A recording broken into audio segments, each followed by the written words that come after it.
La vallée de la Lèze, à 35 km au sud de Toulouse. Une campagne encore préservée de l'avancée de la métropole.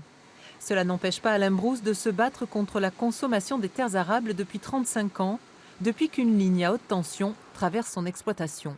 Faire disparaître des terres agricoles, c'est irréversible. Évaluer cet impact à sa juste valeur, vous comprenez bien que les aménageurs ne le veulent pas.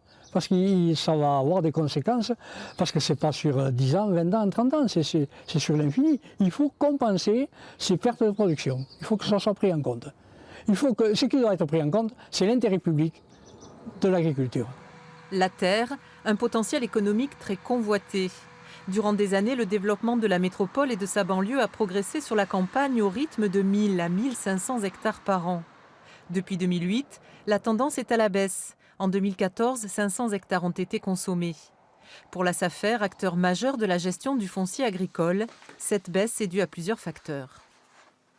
La prise de conscience, les outils mis en place, tout ça, je pense, a un effet sur la consommation elle-même, avec un encouragement à la densification et à l'économie d'espace, même si la région toulousaine doit accueillir tous les ans 10 à 15 000 personnes supplémentaires et des besoins aussi de développement économique. La pression foncière serait-elle désormais maîtrisée?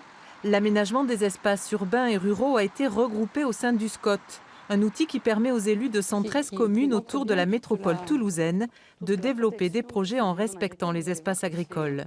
Tout ce qui est orange et jaune clair sont des espaces naturels protégés. Ça, c'est vraiment prescriptif, hein, c'est strict, on ne peut rien faire là-dessus. Donc c'est une agriculture qui est pérennisée. Chaque élu dispose d'une capacité de développement. Voilà. Et cette capacité de développement ne doit pas se faire et ne peut pas se faire dans n'importe quelle condition. L'urbanisation et les aménagements qui vont de pair continueront de grignoter des terres.